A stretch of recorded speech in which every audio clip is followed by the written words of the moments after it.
The crimson glow of the Vega system's twin suns cast an ominous light across the hull of the USS Blackstar as it drifted silently through the asteroid field. Captain Marcus Kane stood on the bridge, his weathered hands clasped behind his back, studying the tactical display with the intensity of a predator watching its prey. The massive dreadnought, over 3 kilometers of sleek human engineering, had been hunting the hegemony fleet for 6 standard days. "Contact bearing 27 Mark IV, announced Lieutenant Davis from the sensor station. "Multiple signatures, sir." "Looks like we found them." Kane nodded grimly. The hegemony had been terrorizing human colonies for months, their advanced ships seemingly unstoppable against conventional Earth defense forces. Their crystalline vessels could phase through solid matter, making them nearly impossible to hit with standard weapons. But the Blackstar was far from standard. "How many?" Kane asked, his voice calm despite the tension filling the bridge. 37 vessels, Captain. 3 heavy cruisers, 12 destroyers, and 22 fighters. They're in standard attack formation, heading for the mining colony on Vega Prime. Commander Thompson, the ship's first officer, stepped forward. "Sir, intelligence reports suggest they're carrying planet crackers. If they reach the colony, ... "They won't," Kane interrupted. "All hands, battle stations, prepare for engagement." The bridge erupted into controlled chaos as the crew prepared for combat.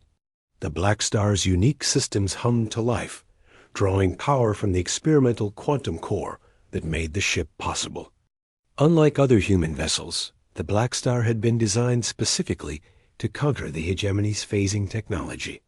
"Quantum disruptors online," reported Chief Engineer Williams from his station.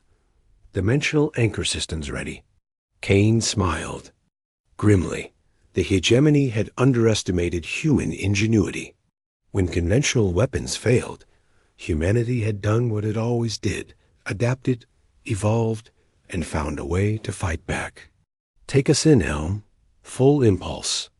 The Blackstar accelerated toward the enemy formation, its massive bulk moving with surprising grace.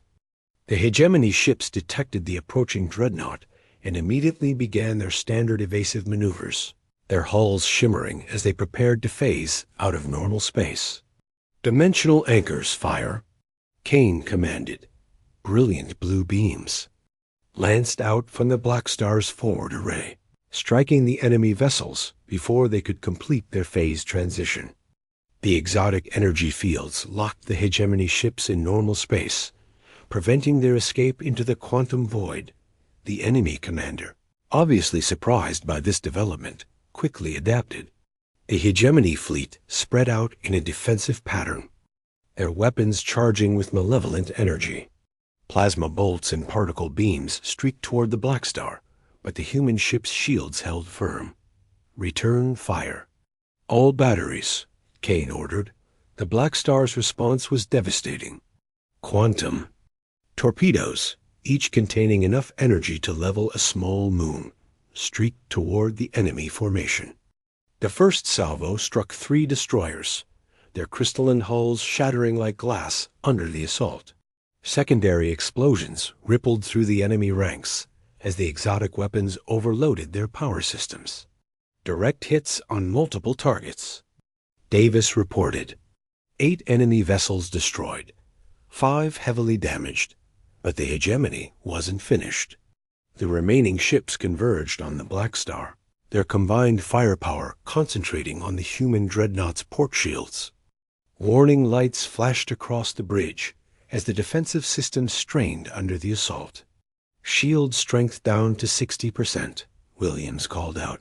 "They're targeting our anchor array." Kane's expression remained impassive. "Rotate shield. Frequencies. Prepare the Nova Cannon." The Nova Cannon was the Blackstar's ultimate weapon, a device that could compress stellar matter into a devastating energy beam.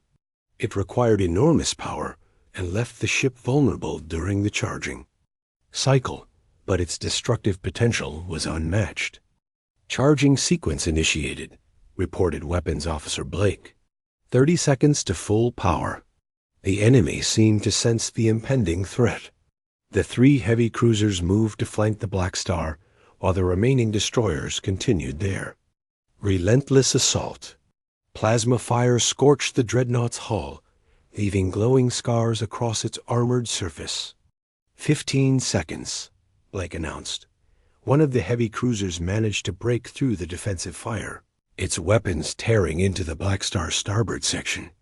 Explosions rocked the bridge as systems overloaded, and Kane gripped his command chair to maintain balance.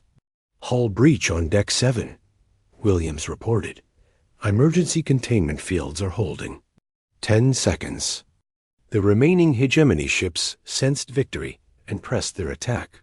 Energy beams crisscrossed space as both sides poured everything they had into the engagement.